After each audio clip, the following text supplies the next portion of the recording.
This video is concerning calling we had or a feedback we had on the last interview that was released on Hubert Busby Jr. The concern was for his lack of information or the fact that he did not mention or elaborate on his football roots at Flemingdon Park. The park is the mecca or was the mecca for soccer here in Toronto. It was the home of the Toronto Caribbean League, formerly the Street Guy League. To that I would take some responsibility because it was mentioned at the end of the interview, but it was not recorded. It is coincidence that this call came after I spoke to him and refreshed that information on Flemingdon Park. So here I would release to you the phone call of the observation or the feedback on his interview and his information on Flemingdon Park prior to the call-in. So I know some of you with Flemingdon Park roots would like to hear this part of Hubert Busby Football Foundation. So here we go. After watching the interview, I felt proud to know this guy excelled to that level, but still sometimes you have to, mention a few roots so that the younger guys that coming up now have something to look forward to. He didn't actually come out and say something about Flemington as if to say, well, I am proud of being a part of history. Okay. That's what I was looking for. Yeah. Okay. One of the things I thought I had taped from your interview, and I looked back in all my files, Buzz, and I couldn't find it. The way you defined Flemingdon Park. You want to do that for me again? Well, I mean, my uncles were, were crucial or played, all three of my uncles, the last one, I come from on my mom's side, both sides of my family.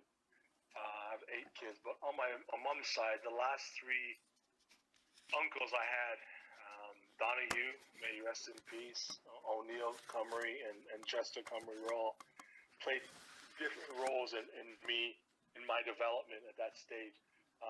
Donahue and O'Neill, we call them colleagues, brought me to play. Now I can't actually remember the team, but it was a breakaway from West Indies United that played in the West Side. It was West Side. West Side. Yeah. Yeah. So I couldn't actually remember the exact name of the team, but I went and played. Obviously, the Sunday Caribbean League took place at Flemingdon Park, and I just remember, the first time, and this time too, I was still playing youth football, but being brought up to play men's football. Being 16, 17 years of age, being able to play proper men's football in that very challenging league.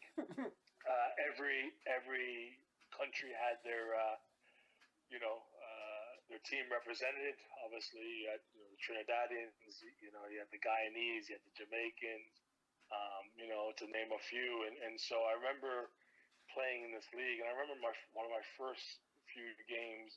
I can't remember who we played at this point, but I remember going up for a cross and absolutely getting an elbow in my neck.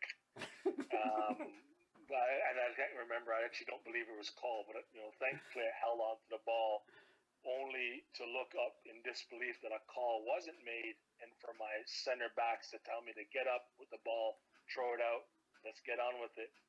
And it was such an introductory into men's football. I grew up early, and especially if it was a Sunday game where at 5 o'clock it was main game, 6 o'clock it was rammed. You could not find a spot on the main field.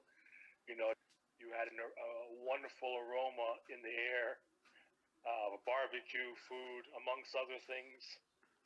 But it just was a fantastic atmosphere of what football was. And even if you weren't one of those two teams. If you played early, you stuck around to watch the future match. Exactly. And That's it. Man, and I would say the one thing I would say is that, no matter what people was going on at the time, I could honestly say, there's women and kids in the park and families, whatever issues we had within our community, it's like it just came to a stop. Yeah. On a Sunday, where people just got together for football, and showed their tribalism and patriotic love for the sport.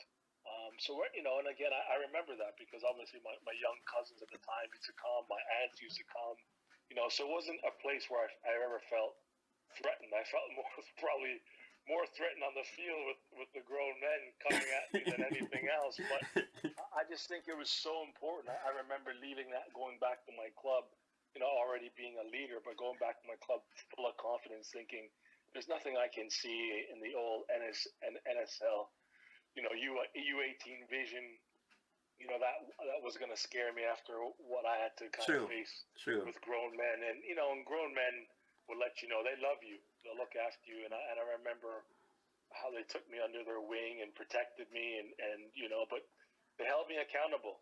They felt if I was good enough to be in that goal, then they weren't taking it easy. Yeah, but I do remember what was very important for me in that part of my development was the confidence, the ability to, as a goalkeeper, to organize your back line, communicate with players in front of you, and then just like I said. So were you talking then as far as getting your defense in order? Did you have that leverage? Because as a young guy, you're probably allowing things to happen. I did. I think because obviously they'd been able to see me play at the ASL level. They come out and being prominent. Our team was good. We played in the Robbie, played in the beat teams like Toronto, Italia. We've done well, and so I was having a little bit of a reputation at that time. And so, they know, and of course I'd come out and train with them.